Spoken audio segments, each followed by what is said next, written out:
Fever blister ये नाम बहुत ज़्यादा कॉमन है। जिन लोगों को बुखार होने के बाद मुंह के आसपास वाले एरिया में या फिर मुंह के अंदर अगर कोई घाव बन जाता है तो वो ये जानते हैं कि इसे ही फीवर ब्लिस्टर कहते हैं और इसका दूसरा नाम जो है वो कोल्ड सोर है।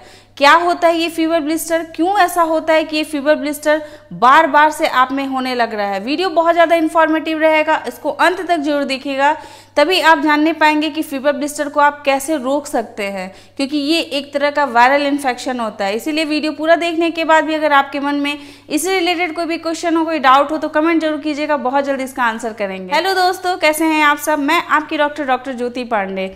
फीवर ब्लिस्टर मतलब बुखार वाले घाव क्यों होता है, ये क्या कारण होता है, बार बार होने के क्या कारण होते हैं, ये सारी चीज़ों को हम लोग एक एक करके इस वीडियो में समझेंगे। नंबर 1 रीज़न जो होता है वो ये होता है कि अगर किसी को HSV-1 वायरल का अगर कोई इन्फेक्शन हुआ है तो ये फीवर ब्लिस्टर हो सकता है। सेकेंड जो होती है, अगर किसी की इम्यूनिटी बहुत ज़्यादा वीक होती है तो भी ये फीवर ब्लिस्टर हो सकते हैं, क्योंकि अगर इम्यूनिटी किसी की कमज़ोर हो जाती है तो उनमें कोई भी बीमारी जो है वो जल्दी जल्दी से होने लगते हैं। थर्ड जो रीज़न होता है, अगर किसी में प्रॉपर न्यूट्रिएंट्स उनकी बॉडी को नहीं मिलने पा रहा है तो विटामिन की कमी हो जाती है, इसके वजह से भी ये फीवर ब्लिस्टर हो सकते हैं। अगर जो लोग बिना अपने स्किन प्रोटेक्शन वाली क्रीम यूज़ किए बिना अगर बहुत ज़्यादा धूप में काम करते हैं तो उनकी स्किन जो है वो इरिटेट हो सकती है, ये इरिटेशन की वजह से भी फीवर ब्लिस्टर हो सकते हैं। इसी को यूवी रेडिएशन एक्सपोजर भी कहा जाता है। बहुत सारे लोगों को धूप में जाने के बाद अक्सर देखे होंगे कि उनकी जो स्किन होती है वो बिल्कुल टैन हो जाती है, उसके बाद वो इरिटेट हो जाएगी और वो इस टाइप के ब्लिस्टर्स जो है वो फॉर्म कर सकती है। अगर किसी में हार्मोनल चेंजेस बार बार हो रहे हैं, ये हार्मोन जो है वो कई तरह के हार्मोन होते हैं। आपकी मैच्योरिटी को लेकर के हार्मोन हो सकते हैं, या फिर मेंसेस की टाइम की हो सकती है, प्रेगनेंसी की टाइम की हो सकती है, या फिर थायराइड हार्मोन हो सकती है।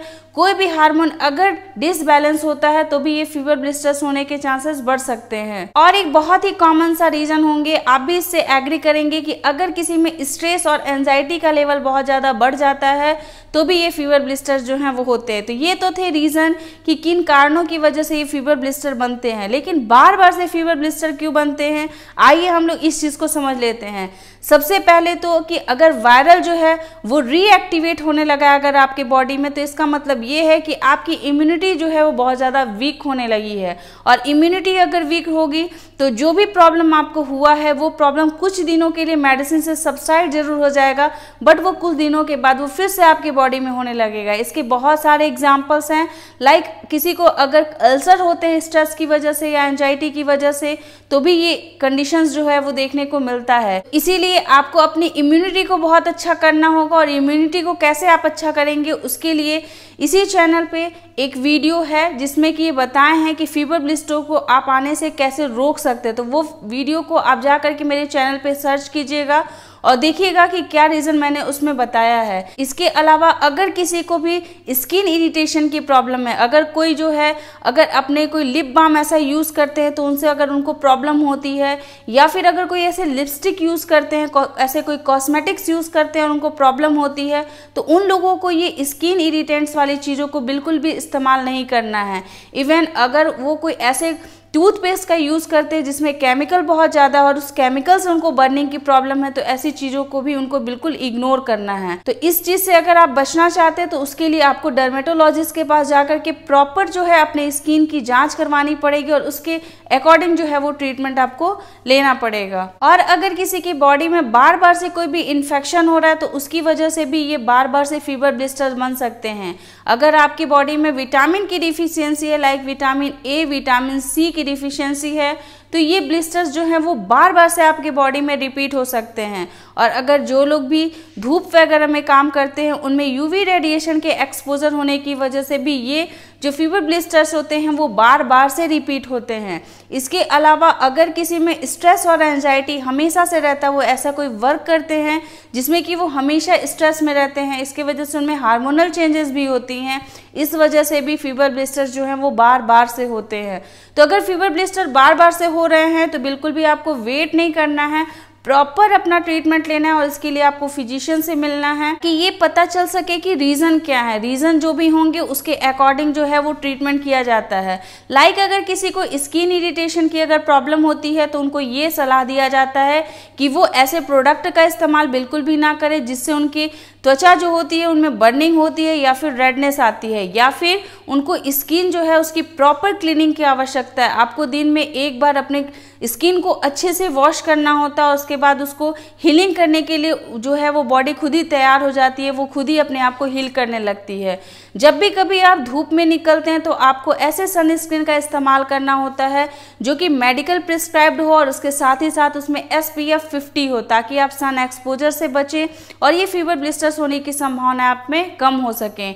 आपको प्रॉपर डाइट लेने की आवश्यकता होती है। प्रॉपर डाइट में आप ऐसे हेल्दी रिच डाइट का इस्तेमाल करें जिसमें कि विटामिन ए हो, विटामिन B12 हो, विटामिन सी हो, विटामिन ई हो, लाइकोपिन, एंटीऑक्सीडेंट, ये सारी चीज़ें जो हैं उनमें होनी चाहिए।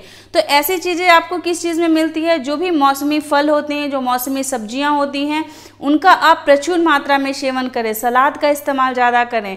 ये सारी चीज़ें जब आप करते हैं तो आपकी बॉडी की इम्यूनिटी जो होती है वो बहुत अच्छी हो जाती है, जिसकी वजह से ये ब्लिस्टर्स आपके मुंह में नहीं बनते हैं। आपको अपने स्ट्रेस लेवल को मैनेज करने की ज़रूरत है। स्ट्रेस लेवल मैनेज करने के बहुत सारे तरीके हैं।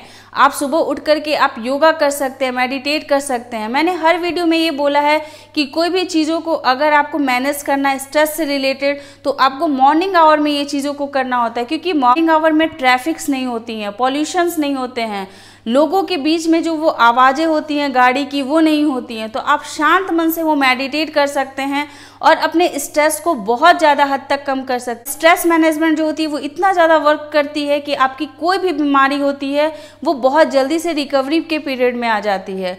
और इसके साथ ही साथ आपको ज़्यादा से ज़्यादा पानी का इस्तेमाल करना है, क्योंकि जब आप पानी ज़्यादा पीते हैं तो आपकी बॉडी हाइड्रेट रहती है और बहुत सारी स्किन से रिलेटेड जो बीमारियाँ होती हैं वो बहुत ही कम होने लगती है। और जिन लोगों में ये सारी प्रॉब्लम ख़त्म होने के बाद भी सब कुछ आप कर चुके हैं और उसके बाद भी अगर ये वायरल इन्फेक्शन बार बार से हो जाते हैं तो फिर इसके लिए एंटीवायरल मेडिसिन जो होती है वो भी चलाने की ज़रूरत पड़ती है। आई होप कि आप ये समझ गए होंगे कि फीवर ब्लिस्टर जो है वो बहुत बड़ी बीमारी नहीं है, बट आपको इसका ट्रीटमेंट जो है वो सही समय पे लेना है और किस तरीके से आप इसको प्रिवेंट कर सकते हैं घर पे, ये सारी चीज़ें भी मैंने आपको इस वीडियो में बता दी हैं।